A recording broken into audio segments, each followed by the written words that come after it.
Please, sir, please. Thank you so much. I'm so overwhelmed with these very kind words. It's a great opportunity for me to join my friend, Professor R.S. Dubey, who had served with great distinction as one of the eminent scientists of Banaras Hindu University. And this is probably third university which is being led by him with vision and commitment. I'm very surprised with the support which this very special research group, Sangyartham, has mobilized. I can see that around 360 people are already connected with this program. And it's from Kashmir to Kerala and from Assam to Gujarat. This makes me very anxious to contribute in a way that we all make sense of the present situation. In next 25 to 30 minutes, I would like to argue that there are certain situations which have emerged before us, which were ignored by all of us, and we had taken them for granted. One of them is our body. We always ignored our body in search of more money, more network, more influence, more status, but the physical side of our body has come to occupy center stage. Secondly, we have taken for granted our immediate network of relations, the primary group, husband, wife, mother, father, children, the neighbors. And we always thought that they are already there. We have to create new horizons. But now we realize that stay home if you want to stay safe. And staying home means getting better connected with your immediate primary group. As this is an All India group which is participating in this dialogue, I must respect those who do not understand Hindi. But my problem is that I do not know much of English. I am from Banaras and my mother tongue is Bhojpuri. So if I can speak Hindi properly, that's a great achievement. To speak English properly, I have to wait. Though I got the opportunity of getting educated in Delhi and Chicago, and I've taught also in many universities in English medium. So please excuse me if I slip into Hindi to make things a little more clearer for myself and also for the participants. The first point which we have to underline is there is a reality which is defined at 7 levels. First of all, this coronavirus has made us aware of the division of the society on the lines of biological age. This disease tells us that children below the age of 14 and people above the age of 65 are more vulnerable. And if you are between 15 and 60 years of age, you should feel confident and strong. And this age stratification has become a very new important consideration from family to the global society. The second thing which has become again very important is the dynamics between the local and the global. This disease is not local. It's a global disease, but the solution is very local. No matter who is there, he or she has to be quarantined in their locality, outside the village, in a hospital, at home. And second is the interdependence of all human beings. No matter who you are, if you become infected by coronavirus, you need plasma therapy, and plasma therapy requires donors of blood. So you may have a lot of money, but if you don't have any network of friends, you have to beg for donation from ordinary people. Ordinary, very humble human being are the only way of saving you. You may be prime minister, president, millionaire, billionaire, but it doesn't count. your power, your status, your authority is zero. Your human bond is the ultimate value. And then the fourth thing, which is very important for us, is the problem for rich and the poor. Today, we are told that if you are sick, you need money to be admitted in hospitals. Governments are pleading with the hospitals, but there is black marketing of hospital bed. And if you are poor, you have to run from pillar to post to be able to get primary care. So the age divide, local-global divide, human-human interdependence, rich and poor divide. Then there is another question which has come into play, the relation between urban and the rural. All major cities are in crisis, and people are rushing back to their rural base. We were ignoring the rural India for promoting metropolitan India, Bangalore, Noida, Cyberabad, of course, Mumbai, Kolkata, Delhi, Chennai. But today, when these cities are paralyzed because of the problem of coronavirus, where do we find shelter? We find shelter in Bhagalpur, Muzaffarpur, Bareilly, Balia, Banaras, and particularly in remote rural areas, which are deprived of infrastructural advantages.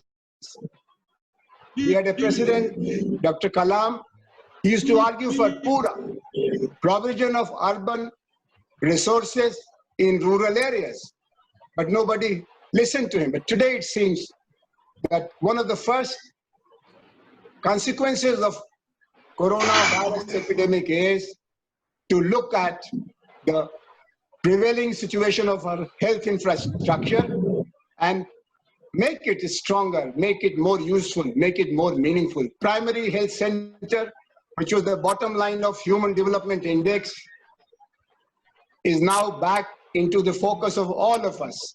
That why we did not pay attention to creating a primary health structure in Mohalla clinic form or in primary health center in the villages.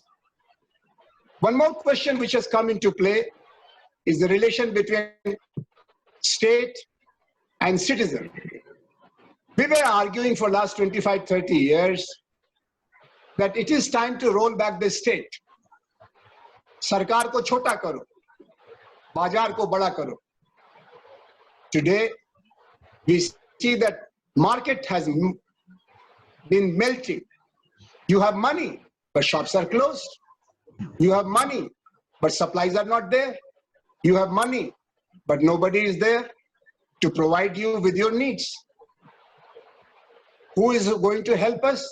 As Professor Dubey very rightly pointed out, it is the government of the day. And what is the structure of the government of the day? We have a very strong center, a government with clear majority. Nobody can shake it for next 5 years. Then we have strong state governments, but just below the central and the state level structures. As a student of political sociology, I want you to look at the facilities available at district level in city corporations, and below that panchayat level or ward level, nearly nothing except for a police thana. What do you have at the BDO block development officer office? Only control mechanism, but no support structure for the ordinary people at the level of micro democracy. So just like individual care, primary health center, this corona crisis has woken us up to promote micro democracy. We have very good structuring of macro democracy, regular elections, parliament, assembly, but micro democracy, where our lives count for much of the time, was missing. And now, if there is a chance, we will all put together our thoughts to promote the local democratic structures, because finally, in time of crisis, it is not the market forces, but the government which becomes accountable, because we are a democracy. We are looking to our MLA, MP, minister and they are looking at resources and infrastructure facilities from bureaucracy to health center.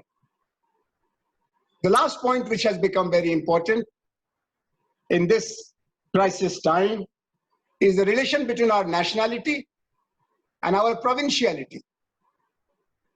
We are all Indian people, Indian citizens. But in time of crisis, we were reduced to Bihari, Bengali, Assamia, Uriya, UP wala. And they were forced to accept that the migrant workers of Gujarat will be provided a Shramik Express, and Bihar government or Odisha government or Bengal government must allow them to return to their homes. Odisha, Bihar, UP governments were saying, Baba, they are not here, they are there, let them be there. Why are you transporting them? And these people, lakhs of people became so helpless. Their citizenship was devalued to their provincial identity, and they were most unwanted people for their provincial governments. And today again, some of these people who were forced to go back to their villages or small towns, kasbas, are finding themselves helpless, resourceless, jobless in their so-called local places. So they're going back. There was a reverse migration, and now there is a pushing out from the localities to these metropolitan centers. So our idea of India and Indianness, Indian citizenship has become exposed. We have found that bottom line is our provinciality, हमारी प्रादेशिकता, और प्रदेश में फिर हमारा जिला, और जिले में फिर हमारा गांव, और गांव में फिर हमारा कुटुंब. तो जो हमने एक भारत की और भारतीयता की कल्पना की थी, उस यात्रा में अभी बहुत दूर तक जाना है, कई पड़ाव तय करने हैं, तब जा करके केरल से लेके कश्मीर और नागालैंड से लेकर के महाराष्ट्र तक के लोगों की एकता स्थापित हो पाएगी. आज एक दूसरा पक्ष आपके सामने मैं रखना चाहता हूं कि इस समस्या को हमें किसने बताया. तो 6 लोग हैं, 6 प्रकार के ज्ञानी हैं जिनके जरिए हम इस समस्या को समझ पा रहे हैं. सबसे पहले किसने बताया? नेताओं ने नहीं बताया, नेताओं ने तो छिपाया, वो तो घूम रहे थे यहां से वहां, इस उत्सव से उस उत्सव में, उनको शर्म आ रही थी बताने में. सबसे पहले मीडिया ने बताया. उसके बाद स्वाभाविक है कि हमारे शासकों को बताना ही पड़ा. भारत से लेकर के अमेरिका तक और चीन से लेकर के इटली तक लॉकडाउन करना पड़ा और बताना पड़ा कि एक महान संकट है. लेकिन जैसे ही नेताओं ने बताया, समाज ने कहा कि अब चलो वैज्ञानिकों से पूछो, क्योंकि नेताओं को ज्यादा मालूम नहीं है, न सिर पता चल रहा न पैर पता चल रहा. तो हम लोग प्रोफेसर आर एस दुबे जैसे वैज्ञानिकों की तरफ मुड़े और बड़े बड़े विज्ञान के आचार्यों ने मीडिया पर हमको आकर के बताने की कोशिश की. ये जो एपिडेमिक है, ये धीरे धीरे सहज बनेगा, म्यूटेशंस होंगे, लेकिन अभी जिस रूप में है, अभी महीनों लगेंगे. और इससे लड़ने की बजाय इससे बचने की कोशिश करिएगा, क्योंकि ये अप्रत्यक्ष है, अदृश्य है. आपको हो जाएगा और एज ए करियर आप अपने बच्चे को गोद में लेंगे, उसको बीमारी हो जाएगी. माँ के पैर छुएंगे, उनको बीमारी हो जाएगी. पति से पत्नी को, पत्नी से पति को, पिता से पुत्र को, पुत्र से माँ को, पुत्री को. ये जो वैज्ञानिकों ने बताया, तब हम लोग थोड़ा सा सतर्क हुए, नाक पर पट्टी बांधने लगे, खाने पीने में परहेज करने लगे. हर हफ्ते कम से कम 2 बार बाहर खाने का जो शौक था, वो फिर काबू में आया. ये जो होम डिलीवरी मैकेनिज्म था, इससे हम घबराने लगे. कोई भी चीज बाहर से आ रही है तो उसमें ये कोरोना हो सकता है, तो छुओ मत. किसी चीज को छुआ तो हाथ धो, कहा गया हर 20 मिनट पर हाथ धो और 20 सेकंड तक हाथ धो. और उससे पता चला कि देश के बहुत सारे लोग नित्य क्रिया से निवृत्त होने के बाद भी हाथ पैर नहीं धोते. तो हम लोगों ने अपने निजी जीवन में झांकना शुरू किया. एक और बात आई उसके बाद, वैज्ञानिकों ने कहा कि हम तो अभी कुछ वक्त आपका लेंगे, ये कोई हमारे पास जादू की छड़ी नहीं है कि हमने घुमाया और कोरोना का इलाज निकल आएगा, लेकिन इलाज निकलेगा जरूर। मुझे बहुत खुशी है कि प्रोफेसर आर एस दुबे जैसे विशिष्ट वैज्ञानिक को आपने उद्घाटन के लिए बुलाया, जिन्होंने हमको बताया कि रास्ता लंबा है, रात अंधेरी है, लेकिन इसमें से हम निकलेंगे, लेकिन उसके लिए वैज्ञानिक अनुशासन की जरूरत है। और हमने ये भी पता लगाया कि भारत जैसा देश, 1 अरब 30 करोड़ लोग, लेकिन हम लोग अपने रिसर्च ऑफिसर्स को कितना रुपया देते हैं, क्या तनख्वाह देते हैं? बैंक के क्लर्क से भी कम की फेलोशिप पर ये रिसर्च स्कॉलर्स काम करते हैं। फिर हमको ये भी पता लगा कि जो स्वास्थ्य रक्षक हैं, वैज्ञानिकों ने कहा कि चिकित्सालय में चलो, वहां पता चला कि ये पीपी किट नहीं है। हम अपना सारा यंत्र, सारी पूंजी और चीजों के इस्तेमाल में लगाते हैं, लेकिन इस तरह के जो आपातकालीन आवश्यक यंत्र हैं उनके लिए हमारे पास साधन नहीं। फिर पता चला कि अमेरिका जैसा देश भी हमसे कहता है कि हमारी कुछ दवाएं हैं जो उनके पास नहीं है, हमको भेजो। ट्रंप साहब ने निवेदन किया नरेंद्र मोदी को, और भारत ने उदारता के साथ, अमेरिका ही नहीं, चीन जो इस झंझट की जड़ है, उसको भी कुछ दवाइयां भेजी। तो जो चिकित्सा का संसार है, अस्पतालों की जो हालत है, सारे निजी क्षेत्र के अस्पतालों ने कहा कि बीमार को भर्ती तो हम बाद में करेंगे, जांच करने का 4,500 रुपया लेंगे। जिस जांच को 450 रुपए में प्रोफेसर दुबे की लैब में बीएचयू में पता चल जाता, ये इस समय भी मरघट के जल्लादों की तरह से रुपया कमाने में लग गए, और सरकारों को इनका हाथ पैर जोड़ना पड़ा। तो अब जाके सुनते हैं कि 2,500 रुपए पर तैयार हुए। इनका नाम काले अक्षरों में लिखा जाएगा, लेकिन व्यापारी तो मुनाफे से चलता है, मूल्यों से तो चलता नहीं है। इसीलिए जो बाजार पर हमने जरूरत से ज्यादा भरोसा किया, वो सामने आया, और हमको अपनी चिकित्सा पद्धति के मौजूदा राक्षसी रूप को लेकर के भयानक चिंता हो रही है। हेल्थ एंड सोसाइटी समाजशास्त्रियों का एक उप विषय है, sociology of health and medicine, उधर ध्यान देने की जरूरत अब आ गई।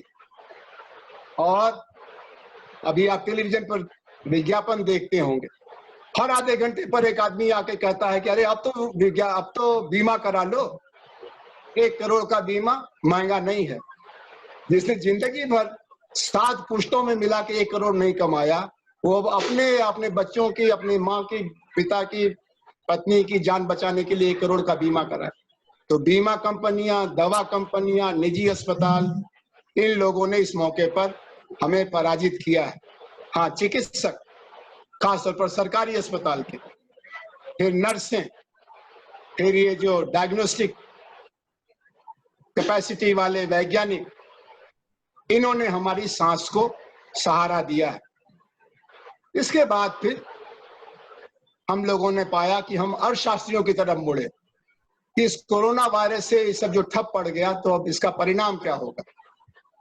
अर्थशास्त्री भी 3 महीने से टेलीविजन पर 3 अर्थशास्त्री 13 समाधान बता रहे थे, आशावादी, निराशावादी और मध्यमार्गी। एक अर्थशास्त्रियों की टीम ने कहा कि हर एक आदमी के खाते में अगले 6 महीने के लिए सीधे 6,000 रुपया, 7,000 रुपया भेजो।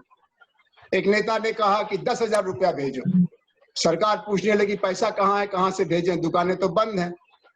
तो फिर इजाजत देनी पड़ी शराब की दुकान खोलने की। हमें पता चला कि हमारे रेवेन्यू का 3 बड़ा स्रोत है। एक है हमारा इनडायरेक्ट टैक्स, जो बाजार में चीजें नहीं बिकेंगी तो इनडायरेक्ट टैक्स कैसे लगेगा, नमक से लेकर के और कार तक। दूसरा है पेट्रोल और डीजल, 1 लीटर पेट्रोल डलवाइए और कुछ पैसा सरकार के खाते में जाएगा। और तीसरा है शराब। सरकारों ने पूरी बेशर्मी से कहा कि शराब की दुकानें खोले बिना हम अपने कर्मचारियों की भी तनख्वाह नहीं दे पाएंगे, बाकी बातें कहां से करेंगे।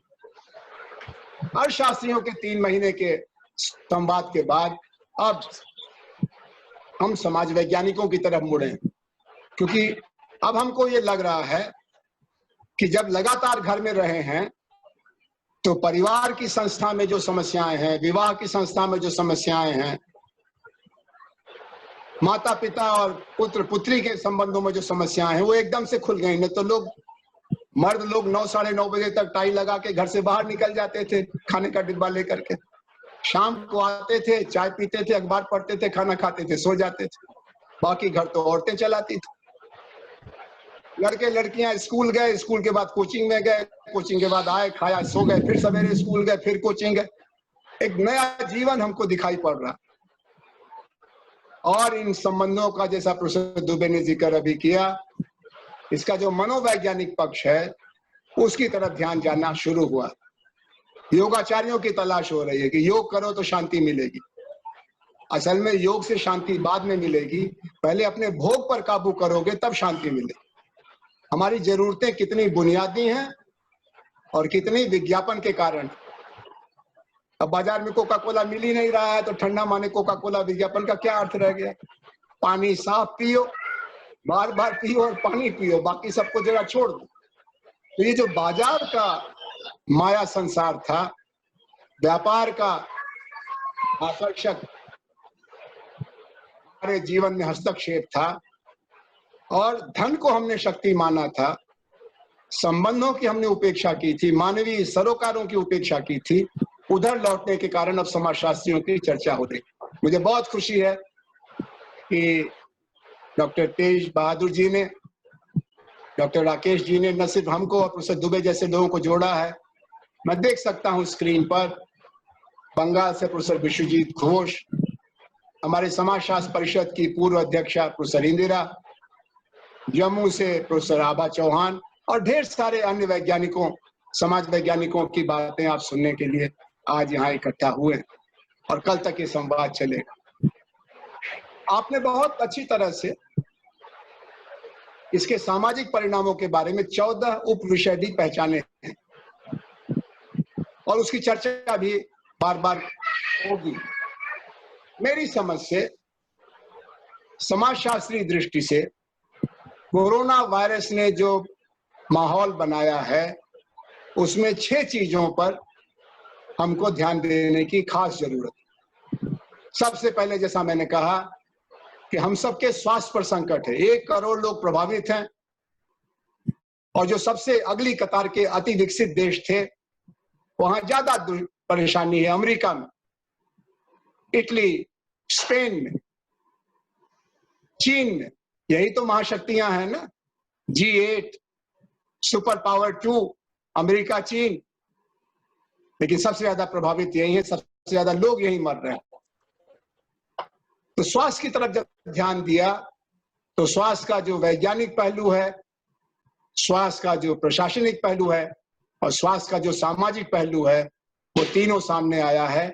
इसलिए जो विद्यार्थी हमारे बीच में सोशियोलॉजी ऑफ हेल्थ पर काम कर रहे हैं, उनका काम पहले की तुलना में आज ज्यादा महत्वपूर्ण हो गया। जो स्वास्थ्य का विमर्श है, द डिस्कोर्स ऑफ हेल्थ, ये पहली बात सामने आ गई और इसके लिए वर्ल्ड हेल्थ ऑर्गेनाइजेशन से लेकर के हमारे स्वास्थ्य मंत्रालयों तक की समीक्षा हो रही है कि कितना करते हैं काम और कितना खाली एक तामझाम में समय बिताते रहे। इन्होंने किया क्या है, वर्ल्ड हेल्थ ऑर्गेनाइजेशन ने किया क्या है पिछले 3 महीने में, इनका वजन कितना है, हमारे स्वास्थ्य मंत्रियों और स्वास्थ्य मंत्रालयों ने कितना किया है और हमारी नर्सों, पैरामेडिक स्टाफ और एम्बुलेंस के ड्राइवरों ने कितना किया।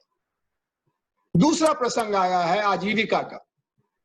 जो हमारा आर्थिक ढांचा है वो एकदम से पिघल क्यों गया, भरा के गिर क्यों गया। ये जो दशहरा पर हम रावण को जलते देखते हैं, बहुत ऊंचा रावण बनता है, 20 फीट, 30 फीट, 40 फीट का, और दंगे पांव खड़े राम लक्ष्मण उस पर तीर चलाते हैं और थोड़ी देर में उतना बड़ा ढांचा 30-40 फीट का एकदम से जलने लगता है, भरा के गिर जाता है। वैसे ही जो हमारा रोजगार का ढांचा था वो कोरोना जनवरी से शुरू हुआ, दिसंबर के आखिरी हफ्ते में खबर शुरू हुई और मार्च आते आते भगदड़ मच गई और आज बड़ी से बड़ी कंपनियां बेमुरव्वत हजारों लोगों को हर हफ्ते नौकरी से निकाल रहे हैं। हम सोचते थे कि इनकी कॉर्पोरेट सोशल रिस्पॉन्सिबिलिटी होगी। हमको लगता था कि जैसे सरकारें कल्याणकारी नीतियों के साथ चलती हैं, वैसे कंपनियां भी संकट में, मुनाफा बाद में, मनुष्य पहले मनुष्यता के सरोकारों को ध्यान देंगी, लेकिन कंपनियों ने बताया कि हम अरबपति होंगे, खरबपति होंगे, लेकिन हमारे पास राहत में देने के लिए 10 रुपया भी नहीं है। ये जो कॉर्पोरेट सोशल रिस्पॉन्सिबिलिटी का भ्रम टूटा है, ये एक बड़ा जबरदस्त सोशियोलॉजी ऑफ इकोनॉमिक लाइफ का सच सामने आया। तो स्वास्थ्य, आजीविका, कॉर्पोरेट सोशल रिस्पॉन्सिबिलिटी। एक चौथी चीज आई है कि हमारे समाज में क्या चीजें जरूरी हैं और क्या चीजें जरूरी नहीं हैं। स्कूल बंद कर दिए गए, मंदिर मस्जिद बंद कर दिए गए, तीज त्योहार बंद कर दिए गए, नेताओं की रैलियां बंद कर दी गई। अब हमको पता चल रहा है कि भाई बाकी सब बंद रहेगा तो चलेगा, लेकिन विद्यालय का बंद रहना हमारे बच्चों के भविष्य के साथ खिलवाड़ हो जाएगा। तो आज सबसे बड़ी जरूरत है कि बाजार के खुलने के पहले भी विद्यालय को खोलो और उसके लिए टेक्नोलॉजी से लेकर के सोशियोलॉजी का इस्तेमाल करो। खाली मशीन के जरिए ज्ञान देना हमारी ओपन यूनिवर्सिटियां करती रही, लेकिन आप जानते हैं कि अगर महात्मा गांधीनगर का जो केंद्रीय विश्वविद्यालय है, जिसके कुलपति आज हमारे उद्घाटन करता हैं, उसका पढ़ा लड़का लड़की हो और किसी ओपन यूनिवर्सिटी का पढ़ा लड़का लड़की हो, तो आप किसको पहले नौकरी देंगे? प्रिंसिपल साहब, आप नौकरी देंगे Gandhinagar central university, Banaras central university, Allahabad central university, JNU, Delhi university के पढ़े लड़के लड़कियों को।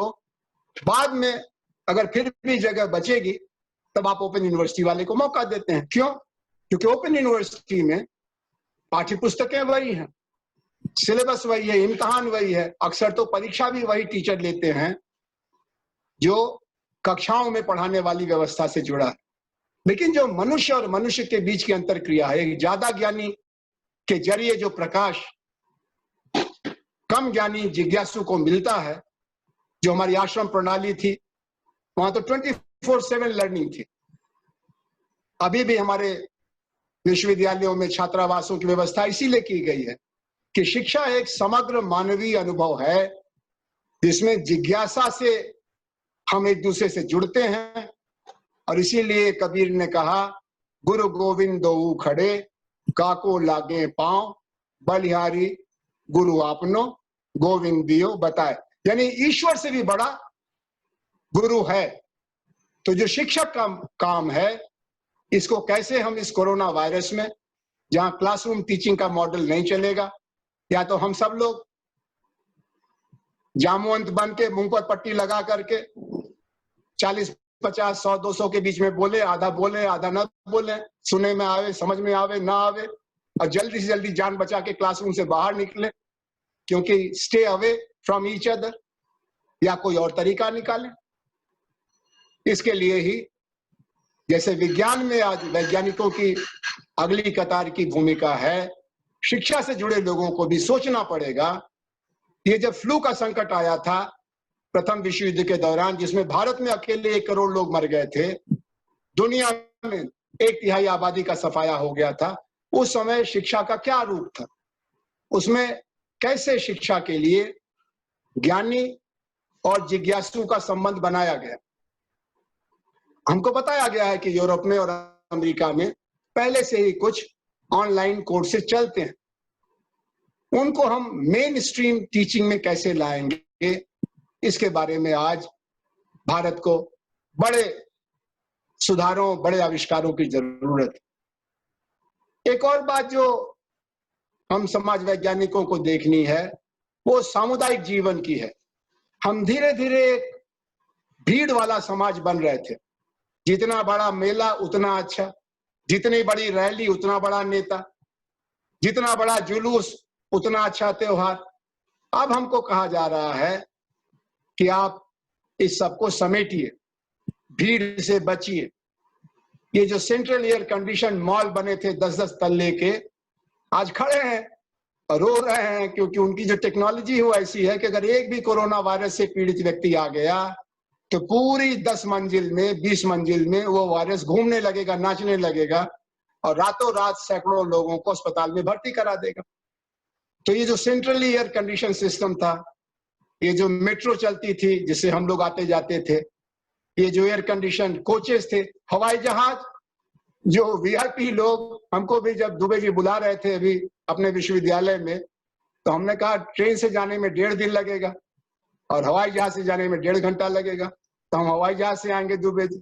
आप अगर वो कहेंगे तो हम कहेंगे नहीं भैया, हवाई जहाज से जाने में जान का खतरा है, अगर हुआ तो हम बैलगाड़ी से आ जाएंगे, अगर आप हमारा इंतजार करेंगे उसमें सबसे ज्यादा सुरक्षा है। ये जो हमने टेक्नोलॉजी का एक पूजा का भाव पैदा कर लिया था, अब उसमें भी एक नया विवेक आ रहा है कि किस तरह से हम स्वास्थ्य के लिए जो उपयोगी है उसको स्वीकार करें, और जो अनुपयोगी है चाहे उस पर राष्ट्रपति ही क्यों न बैठते हो, ऐसे एयर कंडीशन जहाज को अब हमको छोड़ना पड़ेगा। वो राष्ट्रपति जी को मुबारक हो और महामंत्री जी को मुबारक हो।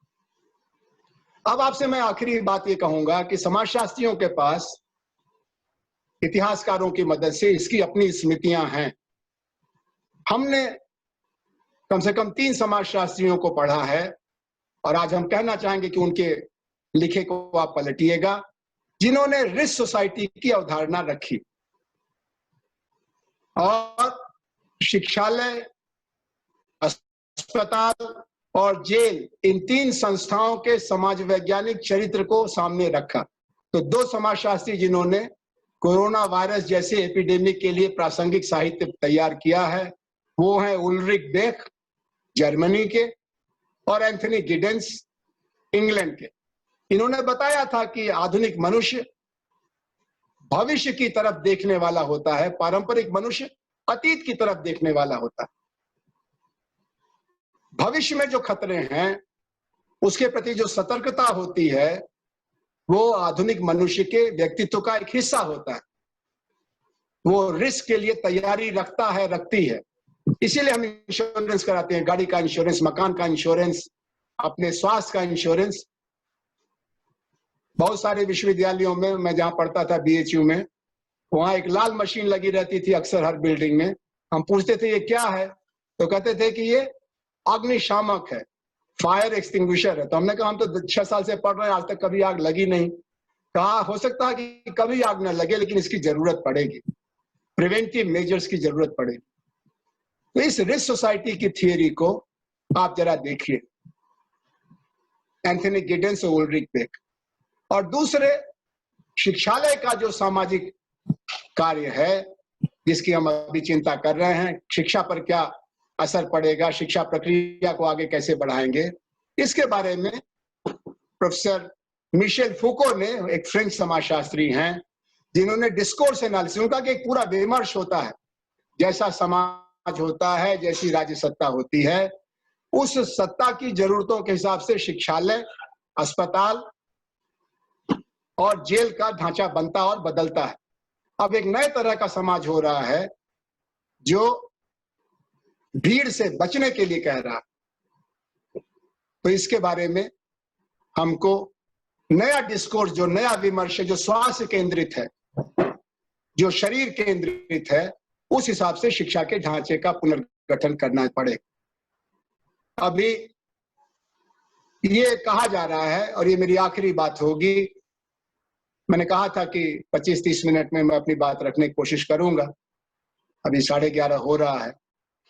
लोग पूछते हैं कि क्या इसके बाद मनुष्य बदल जाएगा, बाजार से बच के चलेगा, भोग का जीवन छोड़ के योग की तरफ मुड़ेगा, और क्या सादगी और संतोष का जीवन जिएगा।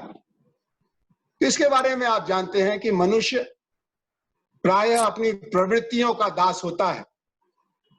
अगर आपने अपनी प्रवृत्तियों का निरोध कर लिया, जैसा पतंजलि आचार्य ने कहा था, तब तो आप योगी हो जाएंगे, तब तो आप गांधी हो जाएंगे। नहीं, हम ऐसा नहीं करते।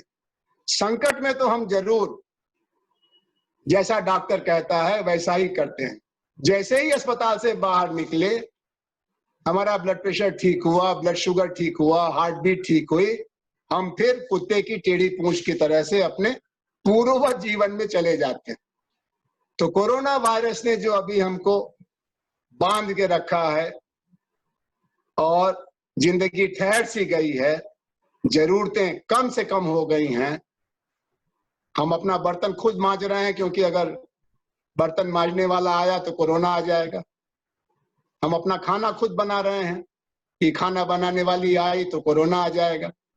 लेकिन क्या जब प्रोफेसर दुबे बताएंगे कि वैक्सीन बता ही रहे हैं आज की अगस्त में आ जाएगी, उधर 15 अगस्त को झंडा फहराया जाएगा और इधर 15 अगस्त को वैक्सीन लगा करके हम बाजार में निकल जाएंगे। यही फ्लू के साथ हुआ था। फ्लू जब आया तो उसका कोई इलाज नहीं था, लेकिन जब इलाज हो गया तो हम निश्चिंत हो गए।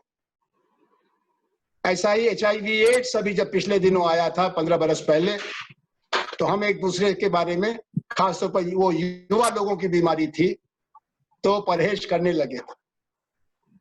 हाथ मिलाने से परहेज, गले मिलने से परहेज और शारीरिक संबंधों का परहेज तो बहुत ही कठोर कर लिया था। अब HIV एड्स को उतना खतरा नहीं सुनाई पड़ता। तो जो रोगों का इतिहास है और समाज के लोगों के जीवन का प्रबंधन का अभ्यास है, कई हजार साल की मानव स्मृतियां हैं। हम शादी ब्याह, पारिवारिक जीवन, दफ्तरों का काम, रैली, भीड़, जुलूस, मेला, इसमें हम फिर लौटेंगे, लेकिन तभी लौटेंगे जब कोरोना वायरस का इलाज मिल जाएगा।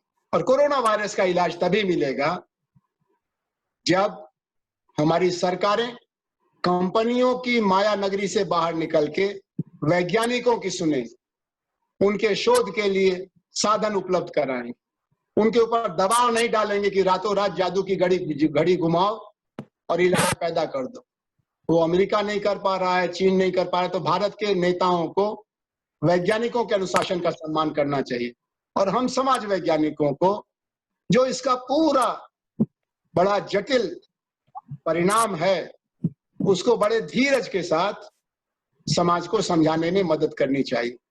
मुझे आशा है कि कोरोना वायरस के सामाजिक परिणामों का और इसमें निहित संभावनाओं का, इस चुनौती और इसके समाधान के कारण होने वाले सुधारों का हम सूक्ष्मता से अध्ययन और विश्लेषण करेंगे और समाज में जो इस समय एक भय पैदा हुआ है, उसकी जगह आत्मविश्वास पैदा करेंगे। क्योंकि महामारियां पहले भी आई हैं। प्लेग था, इसमें कामू के तमाम उपन्यास थे, काला बुखार था, मलेरिया था, टीबी था, HIV एड्स था। वैज्ञानिकों की मदद से और चिकित्सकों की मदद से और फिर अपनी मदद से हमने जीवन को आगे बढ़ाया है। मुझे पूरा यकीन है कि ये संकट का समय अगर सूझबूझ से हमने काम किया तो उस पर हम काबू पाएंगे और एक बेहतर सभ्यता और बेहतर मानवता की तरफ बढ़ेंगे। लेकिन इसमें समाज वैज्ञानिकों से लेकर के वायरोलॉजी तक के वैज्ञानिकों की एक दूसरे से एकजुटता की जरूरत है, विश्लेषण की जरूरत है। इसमें किसी पर भरोसा करने से काम नहीं चलेगा, क्योंकि किसी की भी समझ में ये आ नहीं रहा है। कुछ बता रहे हैं, जैसे वैज्ञानिक बता रहे हैं कि भाई हमको नहीं समझ में आ रहा है कि ये क्या है, और कुछ कह रहे हैं कि हमको सब मालूम है, बस हमारे पीछे चलो, सब ठीक हो जाएगा। इस समय आप अपना ध्यान रखिए, अपनी जिम्मेदारियों का निर्वाह करिए। अगर युवा हैं तो रक्तदान करिए, अगर बुजुर्ग हैं तो युवाओं पर बोझ मत बनिए, और सरकार और समाज के बीच में एक सहयोगी संबंध के आधार पर इसका समाधान खोजा जाए। पिछले दिनों सरकार की तरफ से जो पुलिस की लाठी चलाई जा रही थी, ये समाज वैज्ञानिक के नाते मैं कहूंगा कि आप बहुत गलत और शर्मनाक काम कर रहे थे। ये जो लाठी में ताकत है, ये लोगों की वोट की ताकत है। जिसने आपको ताकत दिया, भस्मासुर की तरह से आप उसी को भस्म करने चले आए थे, उससे कोई हमदर्दी नहीं रख रहे थे। ये आपने गलत किया था। चलिए, जो हुआ सो हुआ। आगे कम से कम गरीबों के लिए हमदर्दी, वैज्ञानिकों के लिए आदर और समाज के लिए ममत्व, इन सूत्रों के साथ आगे बढ़ें तो कोरोना वायरस के जो सामाजिक परिणाम और प्रभाव हैं, उनको हम ठीक से समझ सकते हैं। आपने इस बातचीत में मेरे जैसे समाजशास्त्र के एक विद्यार्थी को बुलाया। मेरी जोड़ी बनाने के लिए मेरे पुराने मित्र और बड़े वैज्ञानिक प्रोफेसर दुबे का भी समय पाया। मैं समझता हूं कि ये शुभ शुरुआत हुई। प्रिंसिपल साहब ने स्वागत किया, अध्यापक संघ के अध्यक्ष जी ने भी शुभकामनाएं दी, और राकेश ने और विक्रमेंद्र ने और बाकी लोगों ने मिलकर के इसको सजाया। मैं आपको बधाई देता हूं और एक सुंदर संवाद की शुरुआत के लिए अपनी शुभकामनाएं देता हूं। आप सबको बहुत बहुत धन्यवाद।